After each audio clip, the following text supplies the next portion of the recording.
हे बालक, तिमी के वरदान माग्छौ? म तिम्रो भक्तिदेखि ज्यादै प्रसन्न भए।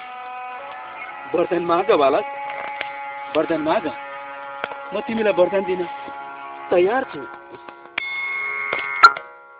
गुरुदेव, मेरो तपस्याबाट तपाईँ प्रसन्न हुनुहुन्छ भने मलाई यस्तो वरदान दिनुहोस्। मलाई रातभरि निन्द्रा लाग्दैन। मलाई एउटा युवती दिनुहोस् यदि तपाईँ मलाई वरदान दिनुहुन्छ भने। हे मूर्ख बालक, तँलाई युवती वरदान दिनु? मा चिग्ने रानीको छोरा। म त कयौं वर्षदेखि युवती नभेटाएर छटपटेर जंगल जंगल हिँडिरहेछु भने तँलाई युवती वरदान दिनु? मा चिग्ने रानीको छोरा, त्यो युवती अहिले मैले पाउनु भने म त्यसलाई यस्तो चिग्ने थिएँ, यस्तो चिग्ने थिएँ, यस्तो चिग्ने थिएँ, त्यसको पुत्तीमा मेरो लाडो हाल्ने थिएँ।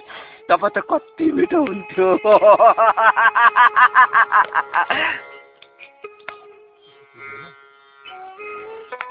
त्यसैले अब मैले युवतीलाई त चिक्न पाइन। अब म तेरै कण्ड भए पनि छोड्दिन। म हान्छु तेरो कण्ड हान्छु।